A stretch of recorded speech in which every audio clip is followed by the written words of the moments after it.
9. We thought he told me how Pless is probably just gonna be like later, so I'm just gonna hop on. As soon as the intro thing pops on, it's Pless, and I'm like, oh shit. It's I was like, it's technology a scary magic, movie man. right there. It just got me.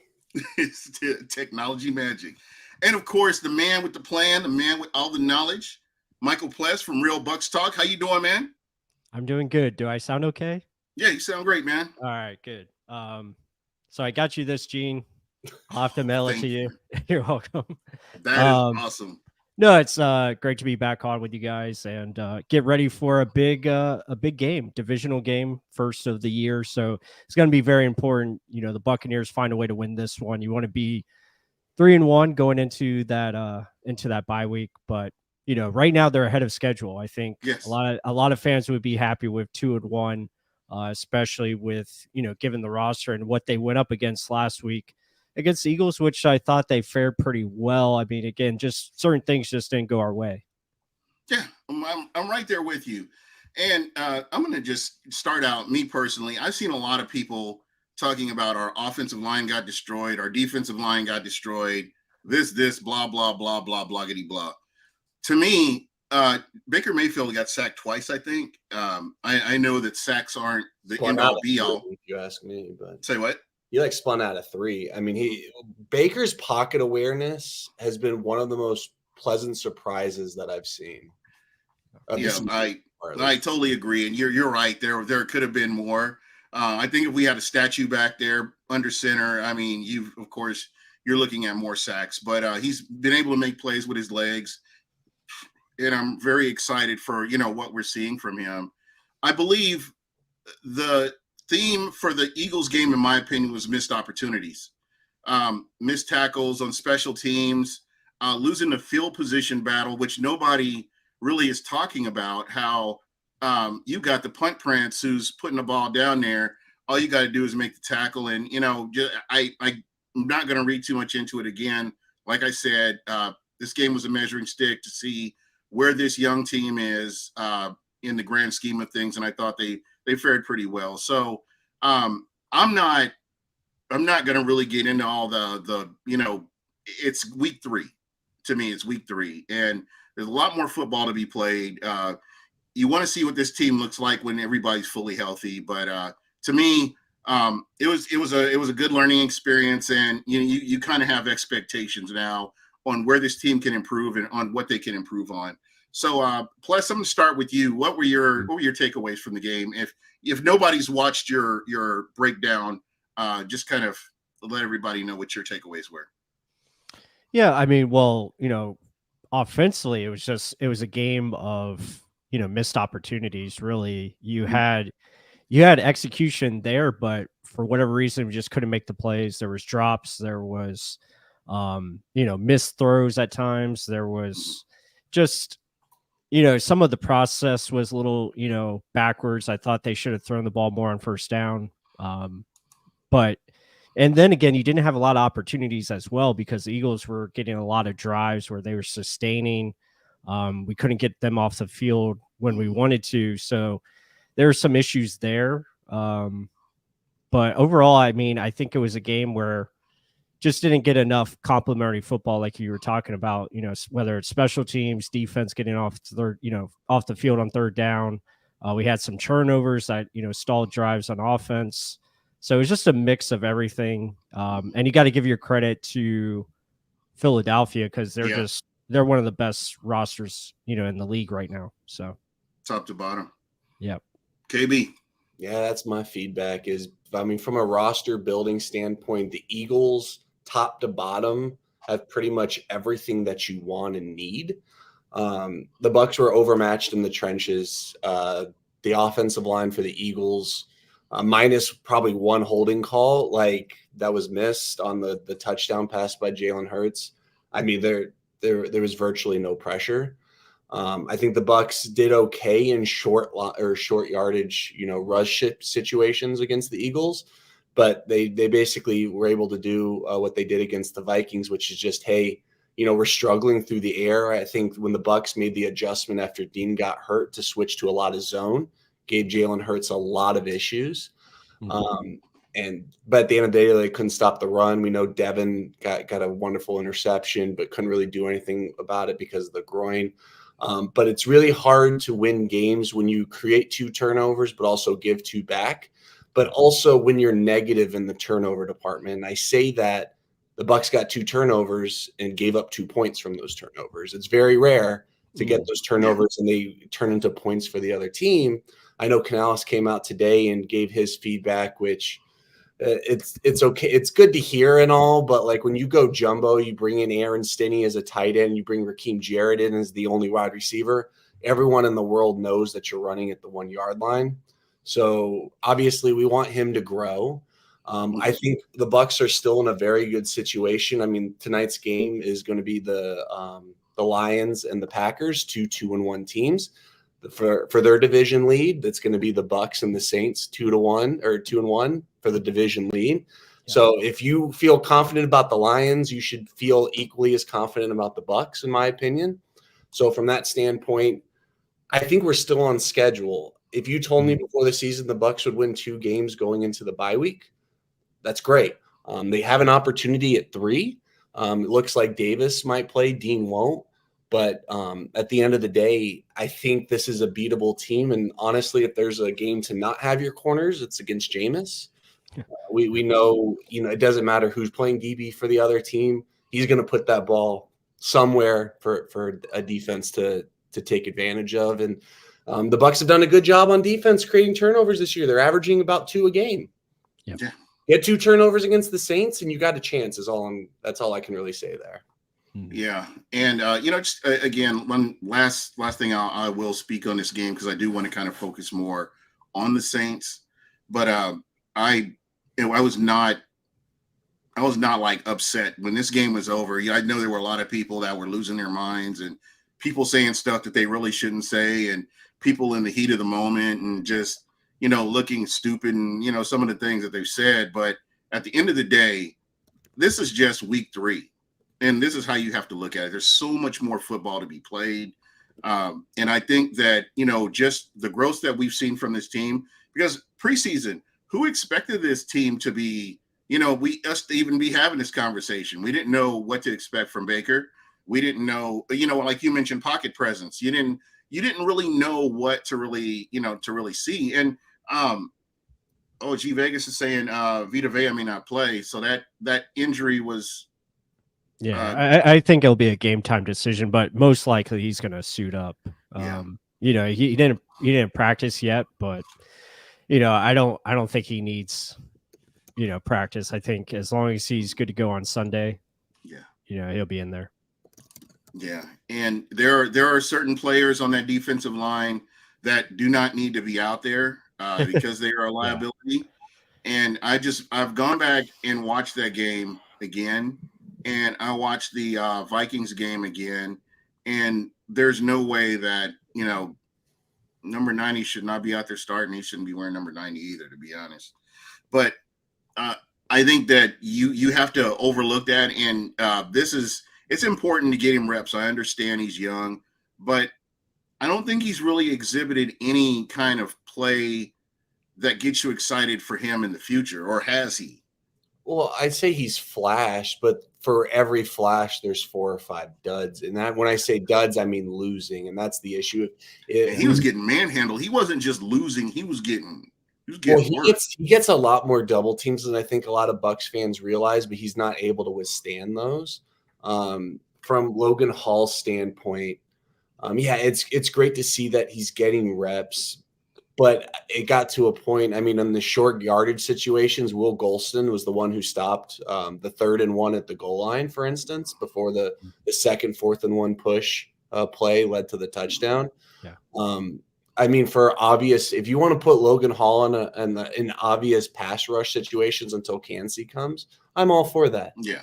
I think expecting him to hold up against the run, especially if one of your or both of your linebackers, but really Devin White, is limited, that's just not good. Mm-hmm.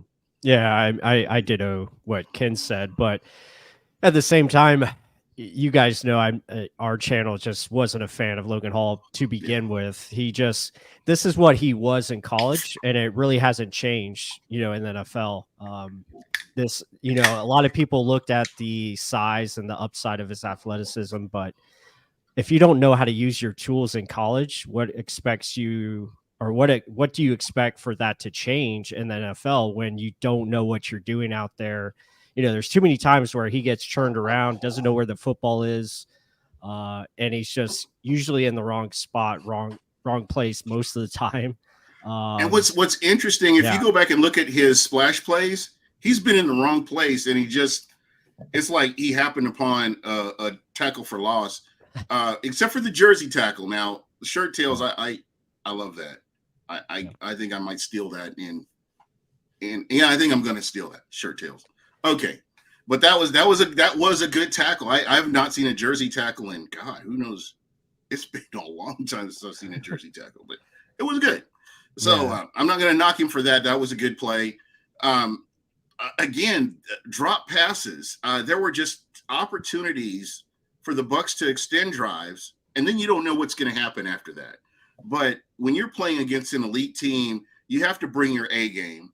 And the Bucs they stalled out at times. And I don't know if it's playing on Monday night. I don't know if it's Troy Aikman and Joe Buck. I don't know what it is, but it just seems like this team, there are times where they just look lost in the sauce. And then they come back the next week, they bounce back. And this is what I was hoping to see early on from this Buccaneers team. How do they handle adversity? Because you have the New Orleans Saints coming up next. And this is the opportunity right now to bounce back from that, put that loss behind you, take away from, whatever film you watch, get better at whatever you do, except for the punt prints. Like I said, the dude is amazing. If we can just, if this team can just kind of pull it all together, I see them winning more games as the season progresses. Yeah, I mean, you're talking about the punt prints right now. Well, Zion playing starting cornerback, for instance, is causing a lot of those punting return issues to come up. And I'm really nervous about facing Rashid Shaheed on Sunday. He just returned one recently to the house. He's pretty good. He runs. I mean, from a punt return standpoint, you have to worry about him the same way that you did with formerly known as Deontay Harris. I think they're both dangerous back there. So Camarda is going to have to play that game of, if we're backed up, he's got to boot it, sure.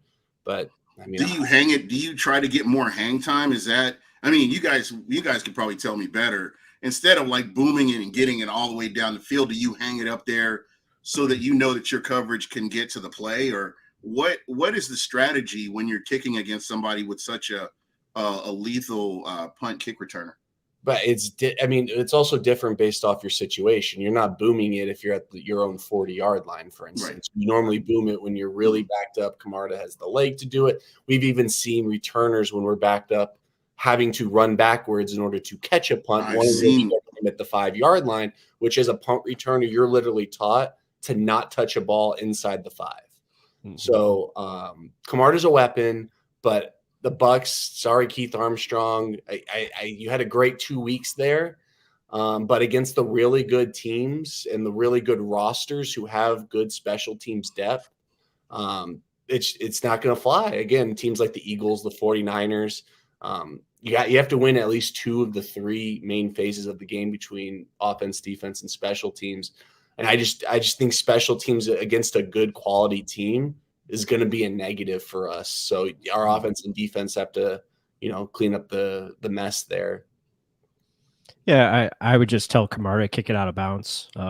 If you can. It's not as easy as I think many people realize. Right. No, it's not. Directional punting is very tough. I think you at best you try to kick it towards the sideline and try to aim it towards one of your gunners to maybe get an advantage there. But like Ken said, I mean, not having Zion McCollum on special teams, that's a big loss, because when you look at the first 2 weeks, even the first week, he was dominating on special teams. He was arguably as valuable as Camarda's punts himself.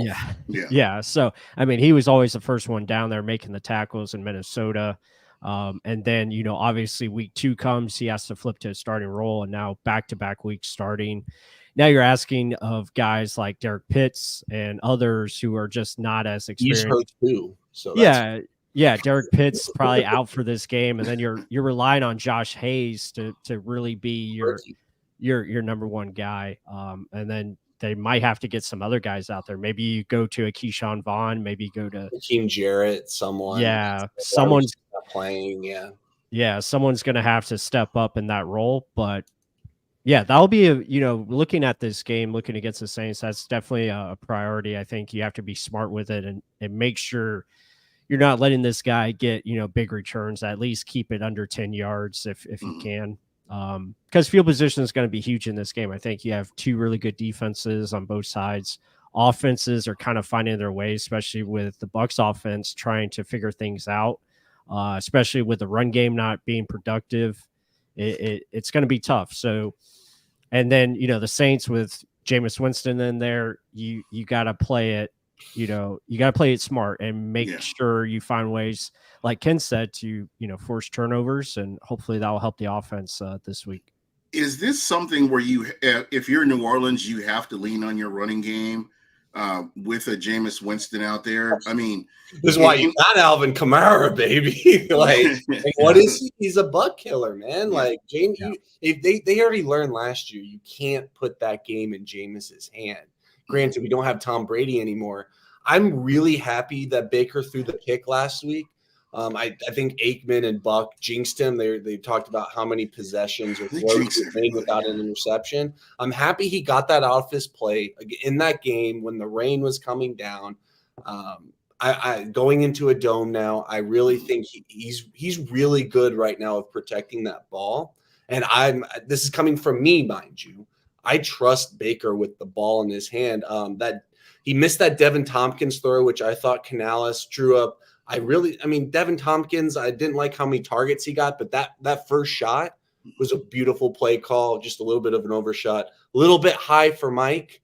Yeah. Other than that and the interception, other than those 3 passes, I thought Baker had a really phenomenal game. Against a serious defense. I'm impressed against that defensive line. Mm-hmm. The Eagles are bringing 4. Eagles aren't blitzing you. Yeah. And when you have a 6-foot-tall quarterback, you can't really see, man. So he was, yes. And I think the one throw he was a late read. Rain just started pouring down right as that drive began. I'm willing to give him a break there. But other than that, I think his pocket presence is what gives me the most encouragement in terms of our success, because that's going to allow him to get outside the pocket. And I think that was one adjustment that was a little bit too late by Canales, was doing some play action waggles, getting Baker out on the perimeter away from the pocket, at least mix it up every now and then. I didn't like his comments that we're going to be a little bit, headstrong, and we're just going to continue to try to run the ball. I want him to dictate his play calls based on what the game situation is. When you're down, 10 points going into the half and the Eagles go down and make a 17-point lead, your first instinct shouldn't be, I need to establish the run again on my first drive of the third quarter. I just hope he's saying that, and I hope he doesn't do that, because I think, again, it's nothing against Rachaad White. This offensive line just does so much better in pass protection. I really don't like trying to run. And again, they went from mid-zone to duo. Like, why are you trying to run duo against Jordan Davis and all of these ridiculous defensive tackles? No one's getting to a linebacker against them. So why are you running duo? And we already know duo doesn't work. Duo didn't work last year or the year before or the year before or the year before. Let's just stop duo. You want to run zone? Let's run more zone. You want to run power? Let's run power. When they motioned Kate Otten to go up the middle on a pseudo power play, they got 4 yards. That's all our running game needs to do. Get 4 yards. With Rachaad White, I think he tried to, finesse himself into extra yards. Sean Tucker, same way. You can't go anywhere against that defense if you're just going to wiggle at the line of scrimmage. I'm going to say this. I think that Dave Canales will learn from this. He's open to stuff, and he's admitted, that when the issue's been him. And we haven't seen that in an offensive coordinator in a long time. Somebody that will, say, hey, I shouldn't have done this. And, he's still learning the NFL. And I know these aren't excuses. It's still early in the season. If we're talking about this week 11, week 12, then you're like, okay, what's this guy doing? But I think he's learning his way, and he has to continue to lean on the rest of his coaching staff to really help him to just to progress, I guess is what I want to say.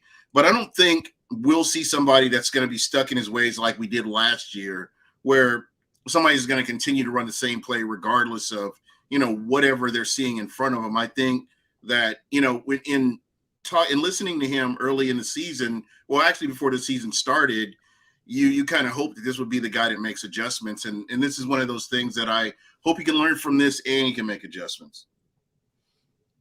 Yeah, no, I agree with that. I think even with the lack of success from the run game, you look at the opportunities that they did have, and there could have been at least 14 more points on the board if there wasn't 100%. For drops. -1 turnovers. Imagine if they just got 7 off turnovers. That's a 9-point swing.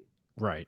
Well, they the first drive, let's look at the first drive. Okay. So they came out, they ran it twice in a row. They get it to 3rd and 3. They convert to Chris Godwin. Then that first play on 1st and 10, they do a great job of play action with a crosser that's wide open. Probably could have been a touchdown if it's put on him. Like if you make that play, that's 7-0 right there to start off the game. It's beautiful. Ball game. Then you can play your style of game that you want to play. You control the clock, you control everything. But even with that miss, okay, they come back, they run it for 2 yards. Okay, you set up 3rd and 8. You have the 3rd and 8, Mike drops it. Now I understand, okay, it could have been a little bit better place, but still, ball hits your hands, you got to catch that. That's a rule here at RBT. Like if it hits your hands, you can make the play. It's both of them. If it hits both of them, you can't. Right. Yeah. If it was one hand, sure, okay, blame it on Baker. But this was both hands. Mike usually makes that play. He's supposed to be your elite receiver. This is why you game plan to him. So again, it was another great 3rd down play by Canales, and the offense just dropped it. Then you go, further down. Okay, they come out and they pass it on 1st down twice in a row, one to Cade Otton and then one to Mike Evans. Then it kind of just sputters from there because you have a run play that goes backwards, and then end up not getting 3rd and 7. Later on, you get a great drive. You have Mike Evans in the end zone again, drops the ball, doesn't attack the football like you're supposed to. You probably should have just stopped and caught it. Like there's no reason to back up into the end zone, let that guy come in and make the play on the football. So those little things, like right there, Cade Otton drops a perfect screen pass that could have maybe been a touchdown as well. So you combination legitimately 15 yards and 3 blockers in front of him. Right. Yeah. And honestly, how many yards do you think the Bucs left on the field? Just a rough estimate. It was quite a bit. I mean, about 20. Thompson's about 40. Evans's touchdown is 20. The other drop is 10. Yeah. So that's what I'm saying. These are big plays. Mm-hmm. And we're not even talking about the drive extending plays that, we don't know what happens after that, but at least you've got 4 more downs to do something else with the ball rather than, okay, the play's over. You got to kick the ball, whatever. Again, I feel like they didn't take advantage of the opportunities, and, the Bucs get 1 touchdown and much less 2. We're not even having this conversation right now. Yeah, it could be different. And, minus those things I just talked about, there was other drives where, again, it goes back to the 1st down runs. And we're going to talk about this tomorrow on Real Bucs Talk with a, run and pass analysis as far as when should we be running the ball and when should we be throwing. I think it's got to be flipped right now because there's just too many runs on 1st down. You're wasting downs to get to 3rd down, basically.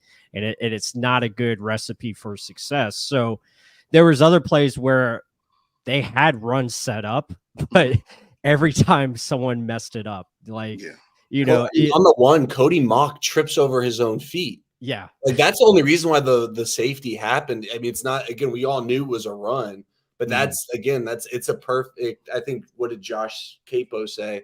in our group chat. It was basically like, it's just like our JC Allen's podcast. We'll shout that out at some point. But Josh Capo yesterday on JC's podcast was literally just like, it's a microcosm of like disaster. One person, every single play. It's like someone just messes up.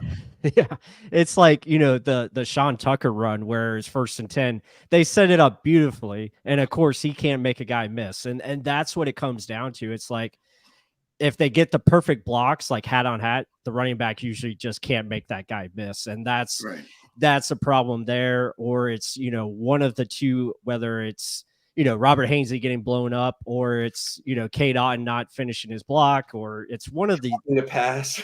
Yeah. So basically my point is they need to throw the ball more on 1st down, because right now 1st down passes are working. You're getting more yards on 1st down. It's letting yourself set up 2nd and short where it's more feasible to run the football. If you're set up with 2nd and 5 and you want to run the football, okay, go ahead and do it. I think that's what they have to get mindset into. Understand that 11 personnel and spreading these teams out are going to be for your benefit. You look at the best run of the night for the Bucs. It was on a 1st and 10 after throwing the ball twice on 1st and 10 to Mike Evans, no less. He comes down with a one-handed catch. And then your next play is a handoff on a counter, Rashad White to the right, and it's wide open. You get 12 yards. It's executed perfectly out of spread formation. Again, they tried every different type of concept running the football, but it just didn't work. And that's something that, I hope they try to continue to run the football, but at the right times. You just can't force the 1st down runs as much. I also hope they become a master of something rather than just trying everything during a game. Like, even if you told me they gained 3 yards every single run on power, just run power. Yeah. And also we love play action, obviously, in Tampa. It worked for the past couple of years, but we never did it. Now we do it a little bit more. It's a lot easier to run play action on 2nd and 4 than it is 1st and 10. So again, Les Plus is saying you don't need anything major. Most defenses on 1st down are playing one version of cover 3 or cover 2, or cover 4 off your receiver. So from that standpoint, you got the space. Take the yards. Where's the last time we've seen a slant, really? Like, we saw Mike Evans all preseason was like, Mike's running slants. Mike, where's the Mike Evans slant? Chris Godwin, why aren't we devising any, Chris Godwin's getting like the most important 3rd down plays. Chris Godwin can live on 1st down too. I want to see Chris Godwin getting 5 or 6 targets and 5 catches every single game, basically. And I guess that kind of leads me to my next point. I had higher expectations for Chris Godwin being involved a little bit more with this offense, and we just haven't seen it. And I'm not saying this, and I'm saying this as a fan. I'm not, not as an analyst or nothing like that. I'm just trying to understand, why don't you game plan a weapon like a Chris Godwin in there? I mean, that's going to open up for. Go ahead. No, I was just going to say, I think they have, to a degree. I mean, against the Bears, he probably should have had 2 touchdowns, but it didn't happen. This week's game, I thought they would have went to him more. I think. Yeah, that's kind of what I was. Godwin game. No offense to Mike, I thought this was the Chris Godwin game. Yeah, I think a lot of people would agree with that, and I think, again, it just goes back to what you're calling, on 1st down. And again, if certain things happen where they do catch those footballs, there's opportunities more for Chris Godwin to, get more plays. But at the same time, again, it wasn't enough. You only had 40 something plays. Now, again, that's not an excuse, because you got to take advantage of what you're given. And for whatever reason, they just couldn't. But it's on to a new week, new defense against the Saints. And I think the matchups will be interesting to see how they utilize man beaters, because they're going to face a lot of man coverage. How do they utilize their backs and tight ends? I think it's going to be important. But yeah, finding ways to, get Chris Godwin on one-on-one and let him, take over, because I think he can against Alante Taylor, who will probably be the starter this week, with Paulson Adebo probably out. And then you look on the flip side, not having a fully healthy offensive line for the Saints, I think that will bode well for the defense, to a degree. That's why this game I'm not too worried about Vita Vea if he doesn't play. Cesar Ruiz out. They already have a struggling left tackle right now, and Trevor Penning. Like, the Saints' offensive line is not looking good. But again, it's Alvin Kamara in space, which is why, again, I think Vita Vea, if he doesn't play, it's not as concerning as, if he didn't play against like the Eagles, for instance, like where they're going to run downhill. Yeah. But yeah, it's a fascinating matchup on both sides. Yeah. Because you would think New Orleans would have the advantage of the wide receivers against our defensive backs right now. But watching our adjustments and then both Zion and D Delaney stepping up, that's at least going to make it interesting. And we know Jameis can make anything happen. Yeah. And again, I go back to what I was saying, just kind of watching him last week. I still question his ability to read defenses consistently. Well, he got him in position for the potential game-winning field goal. So, I mean, you have to give him some credit, but that's also coaching malpractice. Bucs fans know this very well. Shout out Matt Gay. Made 4 50-pluses a week ago. Highest paid kicker in the NFL. But what did the Bucs do? Trust a rookie kicker to make a chip shot. And that's what the New Orleans Saints kicker didn't do. So, again, it's really details because, again, details just get even 3 points off those 2 turnovers. That's a 5-point swing. Mike doesn't drop that touchdown. That's another 4-point swing. Next thing you know, you lose by 14 and you're only down 5. So there's ample opportunities there, which 100%. I don't think the Bucs, the defense especially, if I was grading them A to F, they were a solid B for me. Yes, though you can nitpick the run defense, but that is literally the most physical, healthy, most dominant offensive line, especially in the run game in the NFL. And we're hurt. Yeah. They did okay. In my eyes. That's my opinion. Yeah, no, they did a great job of scheming up runs. I mean, they had the perfect play call for 3rd and 7, and they just run it to the right. It was a perfect lineup because they had a right guard on Devin White and just took him out of the play. And it's like, you can't really defend that. And then, a lot of their runs were just, just hat on hat. And they're one of the best at just moving people. And that's what they did. My boy, Landon Dickerson, I wish he was I wish he was a Buck still, but it is what it is. He's a beast now. And then they just have, still Jason Kelsey, who is, one of the best, even though Greg Gaines made him look like a fool on one play, which was awesome. We'll have that video up tomorrow, but they're just beasts. I mean, Lane Johnson is tackle 1. -1, the hold on the touchdown pass. Other than that, Lane Johnson, if you want to grade on 0 to 100, had a 99.9 grading. Yeah. I mean, they're the best. I mean, Mailata just dominant in the run game, beast in pass protection. I mean, they're across the board. They're the greatest line. But they're going to do that to everyone, though, and that's what I think a lot of people need to realize is that's just again whenever we've seen it 2 games in a row now for them, when all else failed, they're trying to do all these creative things that didn't work. It's like, okay, well, now we're just going to go to our bread and butter. That's just it. That's our game plan. You just got beat us there. And they're 2-0 when playing that game plan. And hats off to them because they are, in my opinion, the 2nd or 3rd most talented overall roster in the NFL. How would you rank yours 1 to 5? 1 to 5. As far as ranking. What? I mean, as far as like what you were talking about, KB, as far as the most talented offense. No, it's just a team. I mean, team overall. I look at the Eagles as probably the best team in the NFL right now. I would roster-wise, top to bottom, yes. Top to bottom, I still think coaching matters. I think they're in very much the same place we are. I mean, they have the new offensive and defensive coordinators. Don't forget that. The offensive coordinator, I think, has just struggled a little bit more because I think they're trying to run the old stuff. But if Pless makes a cookbook and he gives it to me, I have the recipe.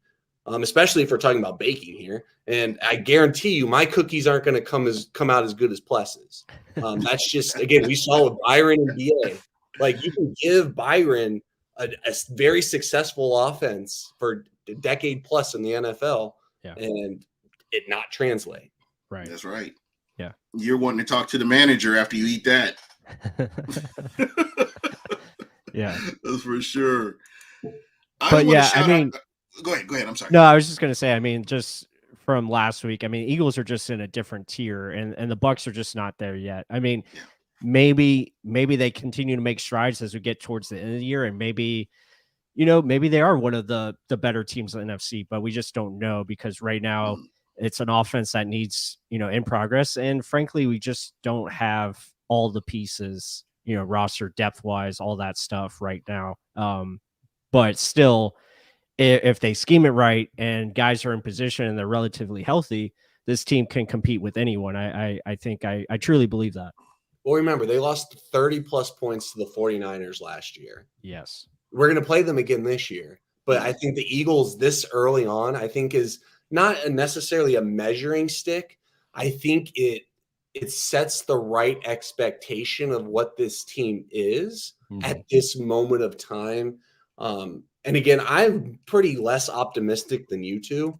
But I've seen so many good things. Yes, there's bad in there, sure. But there's enough good things that are stacking on each other where, again, I don't think it's going to be necessarily post-2020 by what we're going to see. Right. What I think we're going to see is a team who's going to find a better vision of what their identity is.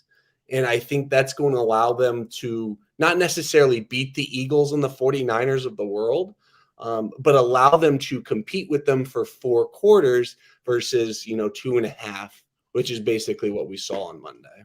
Yeah. Yeah, I agree.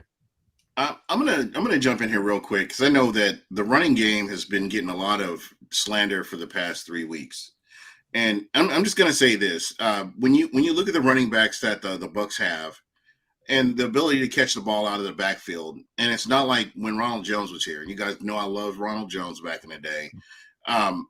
You got guys that can actually catch the ball and move upfield, speed and space. You see that. And I just feel like, there just haven't been a lot of opportunities. I know that a lot of running backs make opportunities, but I believe that you're looking at a running back in, White, that this is basically his rookie year. He was playing behind Leonard Fournette last year. So, I mean, he's getting all the reps right now. And I think you just kind of have to be patient and see what you have after maybe week 6, and, if you're still feeling the same way. Again, some people catch on quicker than others. I just, I look back on it and I think that, he can be a contributor to this team just based on what we've seen from him, the flashes. That's, again, a player that has flashed more times than not. He just has to put it all together. And I still think that, he needs more time to put it all together. So this was a season that a lot of people didn't pick the Bucs to even be contending for a playoff position, but yet here we are. You hear whispers about, possible playoffs, and the Bucs just have to go game by game and put complete games together and just kind of build that up. And, they're, at the end of the season, hey, we're talking about playoffs. So I think it's possible. And I haven't given up on this running game. I haven't given up on this offensive line or defense. It's just a work in progress. And I like what I saw against an elite top to bottom team. And I feel like the Bucs just have to go in and cut down on the mistakes and execute better. And they're in a lot of these games. Well, inexperience is our running back room right now. I mean, Chase Edmonds is the veteran. He's hurt. You got Rashad, who basically probably has about half a season's worth of work under his belt now, really, at this point. Exactly. And then you have Sean Tucker, who's a stone cold rookie who barely, got through, didn't do any types of OTAs, just did camp. So he's still getting the flow, getting the juice, understanding what the physicality is like in the NFL and the small details of when a play is run perfectly, you have to make that one guy miss. That's huge.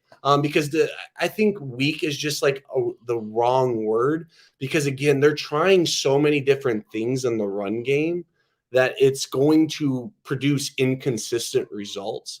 And I think a common theme that we're trying, like especially Plus has been trying to lay out to everyone, is if you pass to set up the run, it's going to allow you to be a little bit. Keyshawn Vaughn has less experience than Rashad Wright at this point. So from that point, again, use the pass to set up the run. And remember, what are the Bucs spending the most money on than pretty much any team in the NFL on right now? Yeah. Wide receiver. Yeah. That's your talent. That's where you're dedicating all of these resources. Allow them to help these other positions progress in our offense, which is going to give them more space. Because like Plus said, you throw it twice in a row on first down, you get first downs. Then you run a first down and 10 run, you get like 6 yards. Yeah. And that's like, or maybe 10. I don't even remember, but it was the best run of the night. That it's setting yourself up for success, but you also have to mix in other things too. Sure. But if you have a recipe for success and you start building your game plan around that, that's going, and I think Canales has that in him. It's just going to be very hard against these teams because, again, he's like, we came in, we had this game plan, and basically they smacked us in the mouth is essentially what it was. And then you have to deviate from there versus if you have an identity, you kind of, you believe in yourself, you stick to it, but underneath without those false pretenses. And what's interesting about what you're saying, last year when Byron Leftwich was past, I'm sorry. And this is the new and improved Gene who's gotten away from the profanity and I've changed my ways. And I'm sorry, I just kind of backslid, but I'm back to the new and improved Gene. But I want to kind of get back to Lord Byron here. When Lord Byron was passing on first down, it was successful. It just was. And, we all pointed this out, but he still kind of went back to what he did. This is one of those things that I hope Dave Canales can mix all this up and come with a mixed bag. And the key here is keeping the defense on their heels or keeping them guessing to where they don't know, hey, we're going to pin our ears back and this is what we're going for. And we kind of saw that a little bit in the Eagles game. And we need him to be a little bit more, I want to say inconsistent, I guess, or just switching the plays up a little bit more and, making it so that, you have your defense on their heels. Yeah. I mean, like I said earlier, and Cade made great points about the running game. Again, you have inexperienced backfield.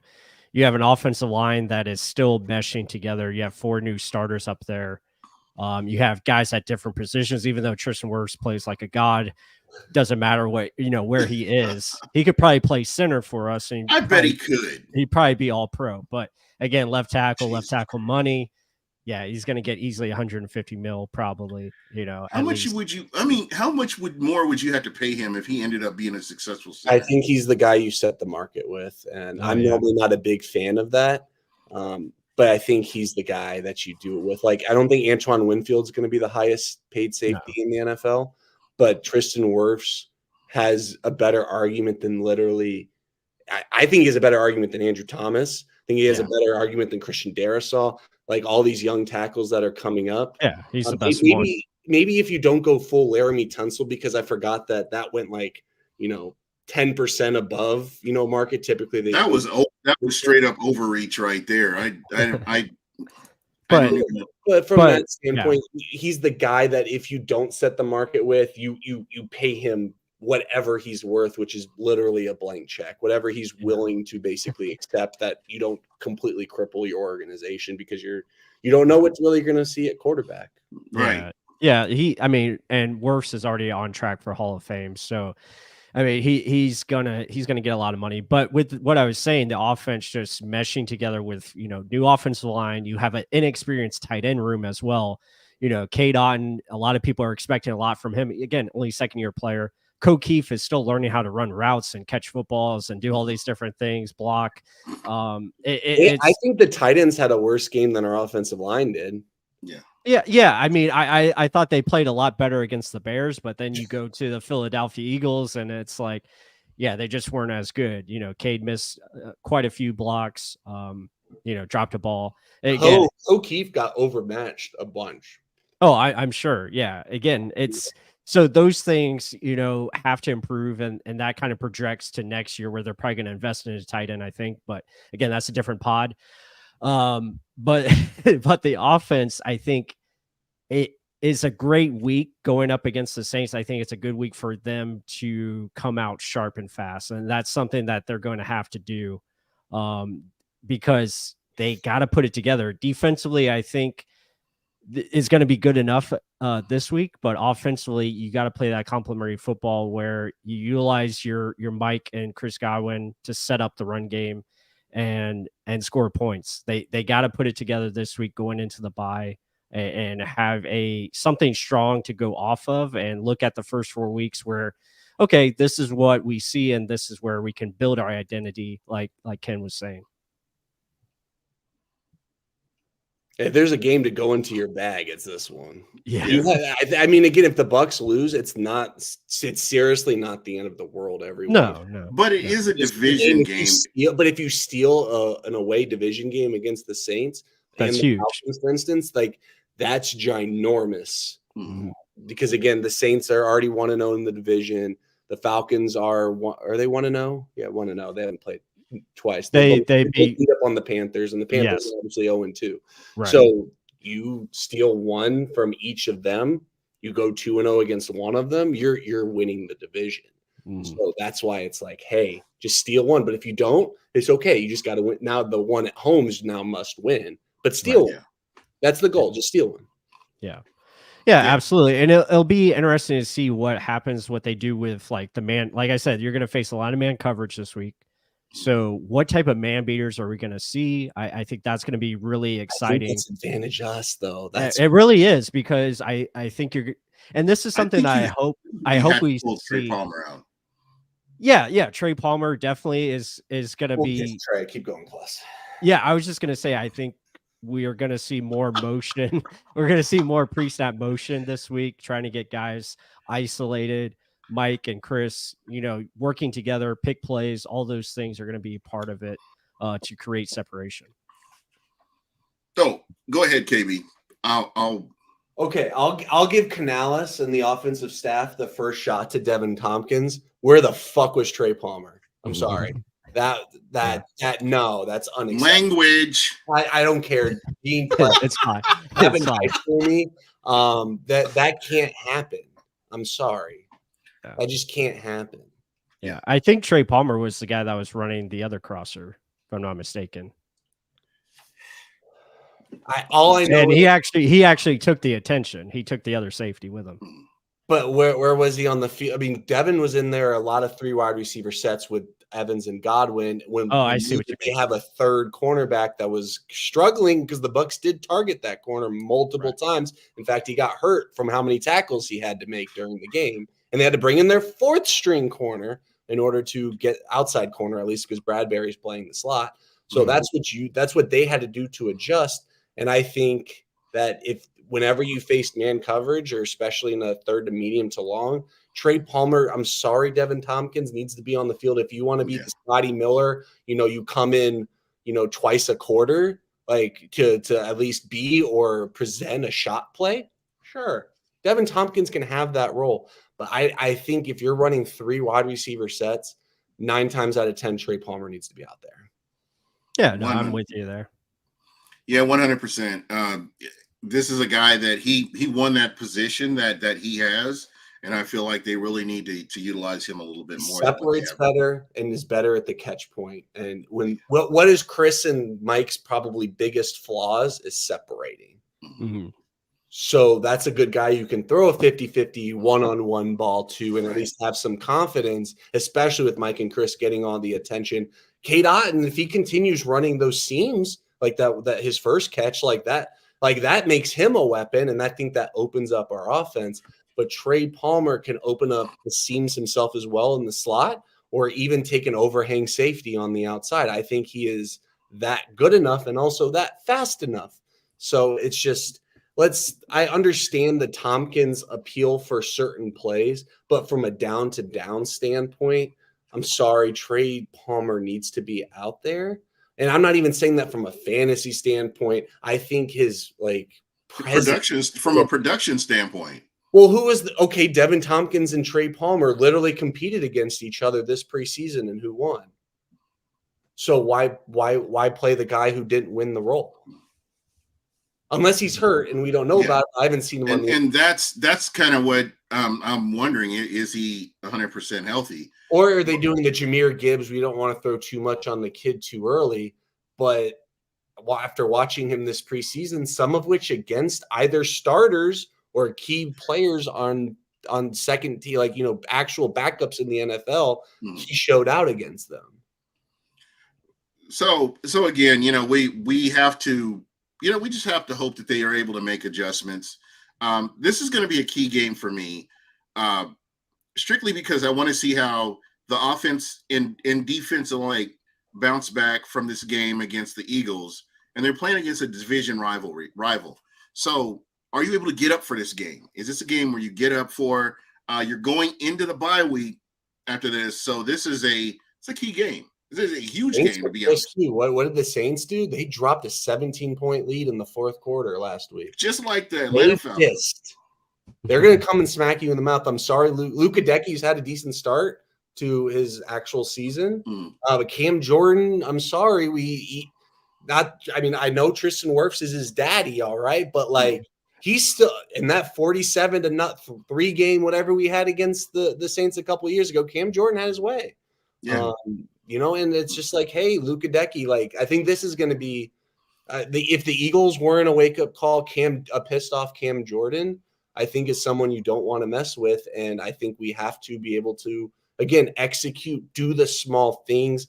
Offensive line, you can't just have one of you just decide to not show up each play. It's just like play as a team, be able to get some turnovers, be able to execute and at least get 3. I don't care if you don't get 7. Get 3 on a turnover is a huge momentum swing than giving 2 points to the other team. Like you have to be – I'm talking about a full game perspective there. It's just like you have to do those small details. You have to steal some possessions, steal some points, put them in bad situations where they are backed up and have to punt, for instance. Yeah. When you do punt, try to bump from the 45 instead of the 20. Like it's those types of details because we know, again, you give the Saints an inch, that's sometimes against the Bucs all they need. Yeah, exactly. I mean, they get up for the Bucs games now that there is this unspoken rivalry. I know that Saints fans, we don't have a rivalry with you. We have a rivalry with Atlanta. What the hell ever. There's a rivalry here. And for some reason, I don't know what it is, but it seems like when Jameis Winston got to Tampa, up until now, the Saints have been getting wound up by the Tampa Bay Buccaneers. They just have. And, they come out and they trash talk and they say this and they say this, but they do get wound up by the Tampa Bay Buccaneers, but they do get up for these games. So Tampa's got to be ready. And again, this is a huge game. This is a division game.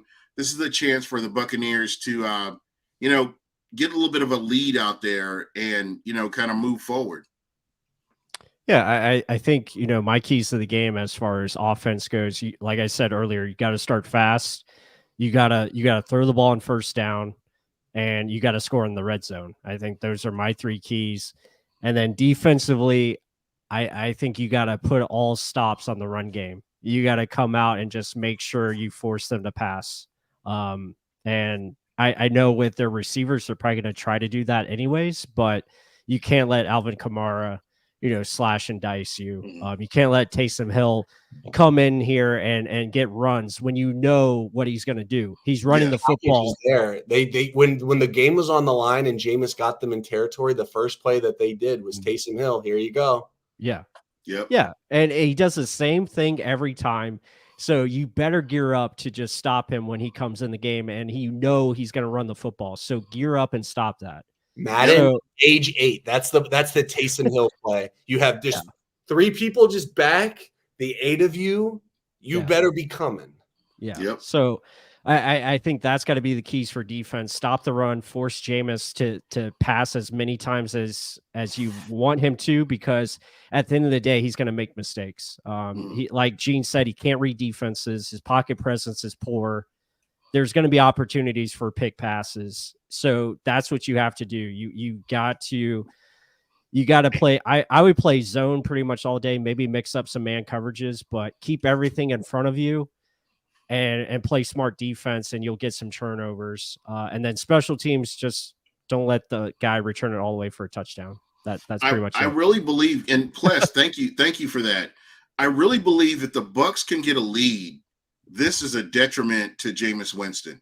Jameis Winston will try to put the game on his shoulders to win it all. Literally happened last year. That's when he threw the pick 6 to Dean. Yep. And we were only up too. We were only up by 3, and he started going. Game. We all knew it was game as soon as he threw it, because we know now he really is going to press. Mm-hmm. And then the last one was what he threw a beautiful ball to Olave, and Olave fumbled it, and we recovered, and that's basically what sealed it. Well, Jamel Dean took it away from him. Well, that's what I think Olave fell to the ground, and then if I remember correctly, maybe I'm wrong, I'll go look that up. But yeah, I mean, I think that what the past 2 quarterbacks the Bucs have played, what they really struggle with is disguised coverage and zone. At Justin Fields, Jalen Hurts. We know what Jameis is capable of when you play zone. Yeah. So again, if Carlton Davis and Jamel Dean aren't able to play, I think Carlton's going to play. I don't think Jamel is. But this is the perfect week to play zone, and I don't care what anyone says. I don't care if Jameis Winston goes 5 for 5 for 50 yards on 4 of them slants to Mike Thomas. Yeah. I'm not even concerned. Yeah, because it's all one throw away from everything just catapulting for them. All momentum, all the yard. If you want to bet over on Jameis's yards, I think that's a great bet. But what I would also, if you want to double down on that bet, I'd bet on an interception or fumble of some. At least one is going to happen. Oh yeah, for sure. And real quick, I just want to point out Zion McCollum and Christian Izien playing really, really good football so far this year. I'm really proud of McCollum, really proud of Izien being an undrafted free agent, that he's pretty much taken over the nickel position and hasn't made that a worry at all. He's played really good. And I agree with Ken. I think his name. He doesn't know Bucs players' names not named Tom Brady. Yeah. Yeah. I mean, I think a lot of people are going to know this kid's name because he's playing great. Thanks, Cristiano. Yeah, Rutgers. But then Zion McCollum is playing really stout as well. And I think playing zone coverage actually benefits the Bucs, especially if D. Delaney is going to be in there in addition to Carlton Davis. I think that would be awesome. Maybe you just play man with Carlton and let him man up Mike Thomas. Just put Michael Thomas and Carlton Davis against each other, and everyone else. It's the box and one defense. Yeah. Let Olave get his, sure, but again, let them get yards. Let them get yards. Yeah, and you know what's interesting is how tiny Olave is. I wonder how much punishment do you take against Antoine Winfield Jr. and you know, just there have been times where he doesn't get down and he's taking hits, and man, it just doesn't make for a long career just dealing with that, you know. Mm-hmm. Yeah, I think with Zion, if Zion's matched up against Olave, I think they can probably do maybe some press, but also mix in your zone coverage and just keep Olave in front of you. I think that's exactly. Let him run the Mike Evans game. Let him just run those stops. That's fine. Yeah, Jameis lull him to sleep. Yep, exactly. Yeah, don't let him get by you. Don't fall for the double moves, and make sure you have a safety over the top with Zion, and then Carlton, if he needs to man up with Mike in the slot or whatever, go ahead and do it. But with Izien, I'm so impressed with him. I think his ability to take away at least one receiver, whether he's playing man or zone coverage, the way he passes off players in zone is a thing of beauty. So yeah, really excited to see how they utilize those guys. And then obviously the safeties in the box, Ryan Neal, Devin White, Levante David, they're going to have to be strong tackling. We can't allow Kamara to break free. Again, the more we make Jameis do, the less Kamara can do. Yeah, this is true. I do want to point this out. Levante David has played stellar this year. I know his name hasn't been solid. His name hasn't been dropped a lot, but just what he's done, the intangibles that he brings. He's been a few plays away from forcing another turnover. But, Levante Davis just been playing amazing. I've kind of gone back and watched some of his games, keyed in on him, and he's just been incredible. You would never guess that. A lot of people are saying, oh, he's getting older, but you would never guess that if you looked at his play in the first 3 games of the season. Key player Ryan Neal going to be doing a lot of Alvin Kamara stuff. So especially in the pass game, that's where I see. I think he took a step forward last week. I think he struggled the first 2 weeks. Last week, I think he took a good, solid step forward. And I'm excited to see him and Levante are going to do a lot of work against Kamara. That's where I think the more we can put the ball in Jameis's hands is Jameis can throw for 400 yards and no touchdowns. If he does that, we lose. That's fine. I can live with that. We just know what the odds of that look like. Yeah, 100%. Yeah. I think, another key real quick just to look for, can Devin White run in this game? If he can run, like if he's fairly healthy and can run, I think there's a good point where he can just be sent in on a lot of blitzes downhill, get after Jameis, run him to attack Kamara. I think that will be important.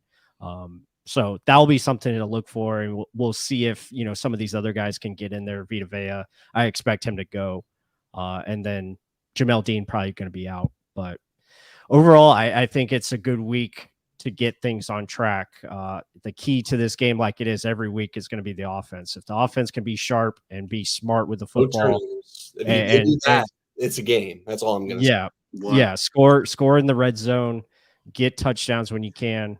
That's going to be important. They got to put up at least 24 to 27 points this week. I think they can do it. All right. Well, I do want to ask this question before we roll out. Who is your who do you expect to be the standout player on this Bucs team, whether it's offense or defense? And KB, I'm going to start with you.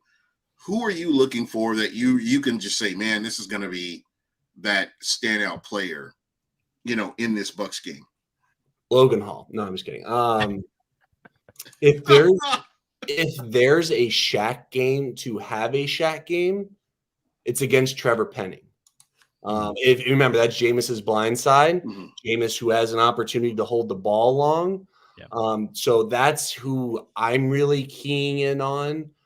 Because I'm just gonna be honest, if Shaq Barrett's not beating Trevor Penning, that's really discouraging for his long-term outlook for not only this season but next season as well, since we reworked his contract.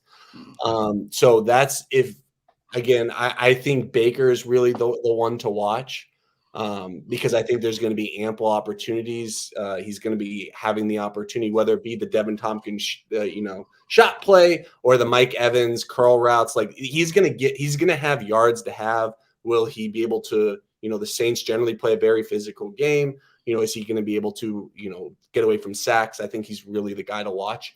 But I think Shaq Barrett, if the Bucs are going to win this game, it's that strip sack. Again, whatever we can do to create turnovers is going to be a huge difference. And he's got the biggest mismatch on both sides of the field, in my opinion. All right. Yeah, I agree with what Ken said there. I think Shaq Barrett's going to be very important, especially going up against Trevor Penning. JTS as well, for that matter, if they want to switch, because again, JTS usually, they rotate. Ryan Ramczyk, obviously a little bit better right tackle than, Trevor Penning. So they got to exploit that matchup.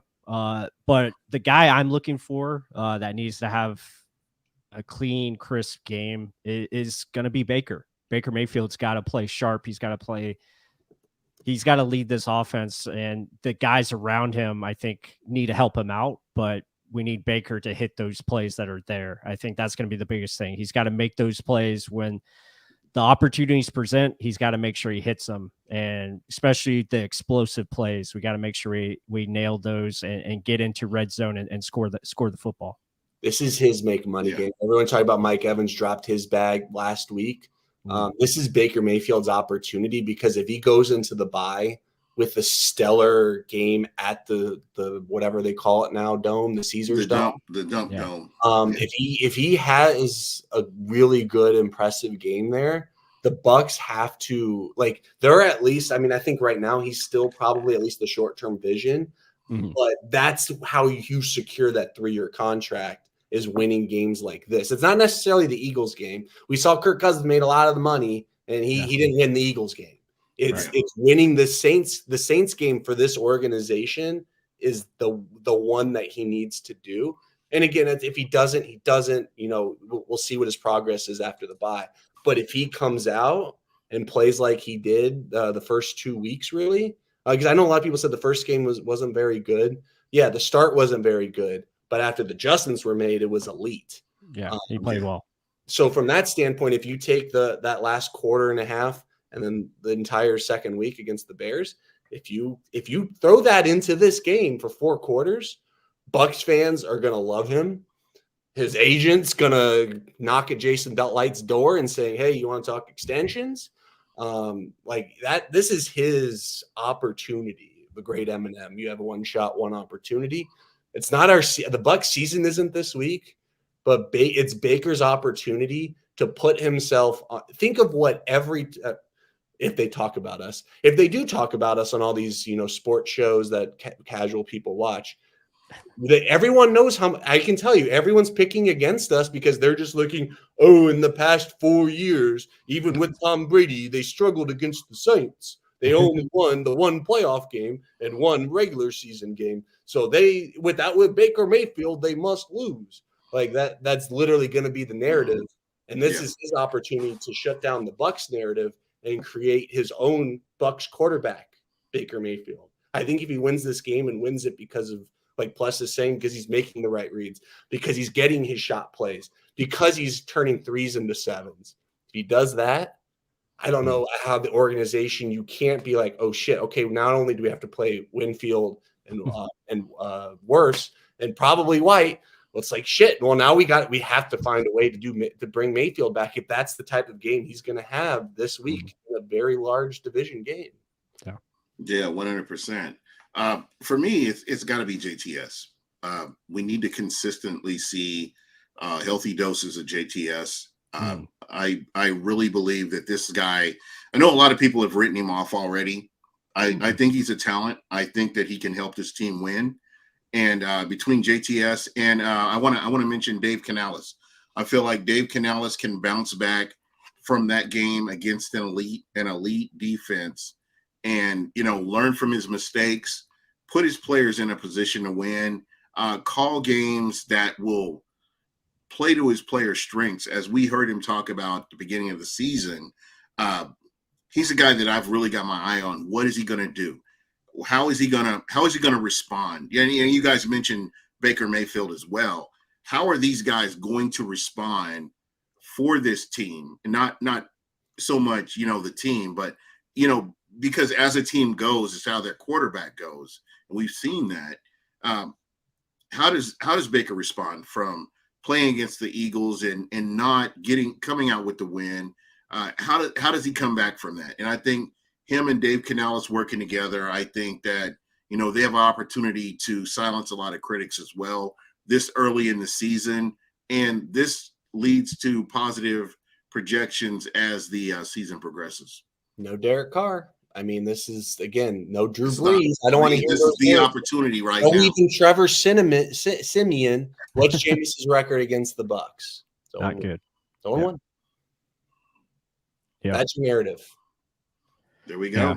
Yeah, I think it's going to be a big week for Baker Mayfield and just the offense in whole. I think they understand that last week was not good. They pretty much laid a goose egg, and I think this week they're gonna rise up and play, not necessarily like dominant, but I just feel like they'll do their job and take care of the little things, and that's, if they do that, then they'll be fine. Again, we're not asking for these guys to come out and throw 60-yard bombs every play. It's just, can you do the little things where you're executing on first down, doing stuff to set you up for good situations? And I see that happening this week against the Saints, against a defense that obviously, when watching against the Packers, Packers had a lot of opportunities to move the football, and they didn't. So, well, they did in the second half. But can we not address whatever's on the screen right now?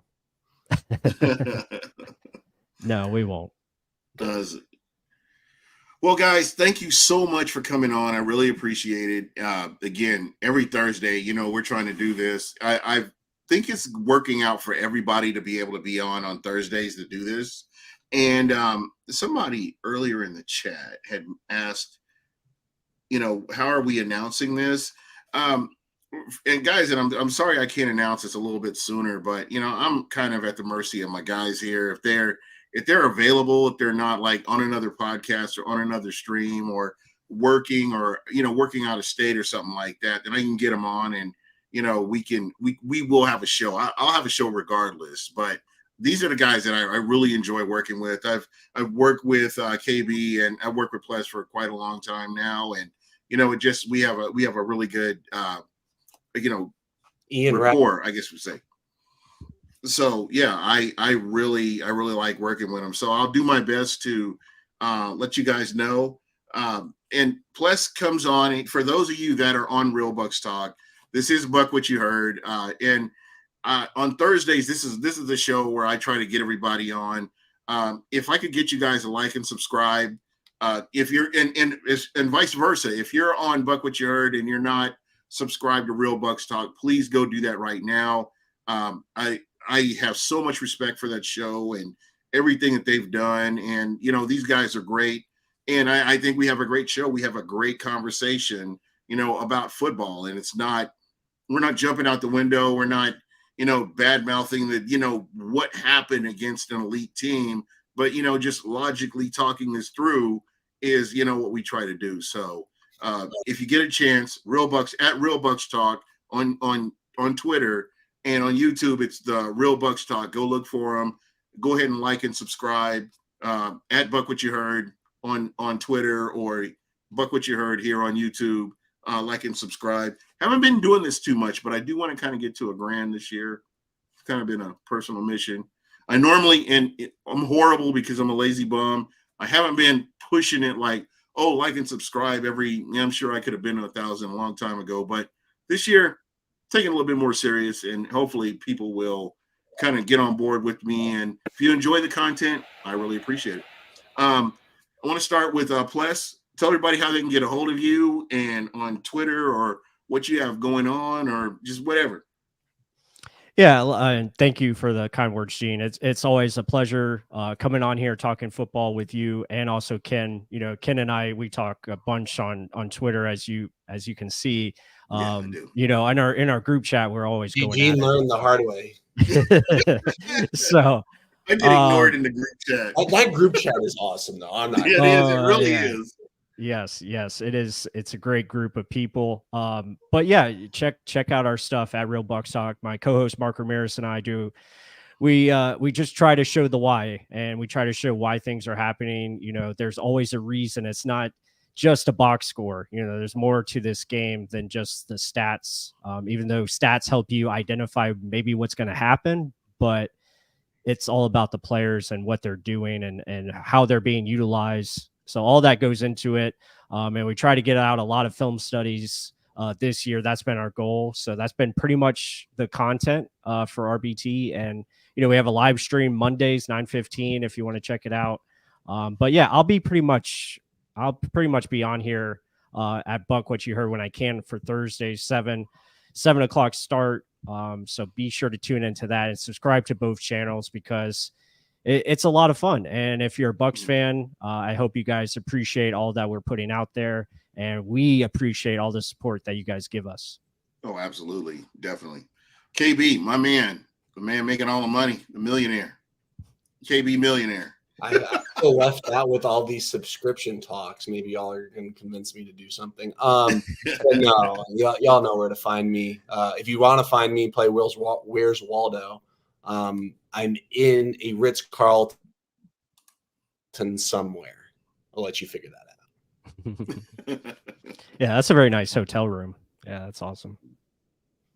I'll take it. So do you get like it looks nice. Do you get like the free breakfast in the morning?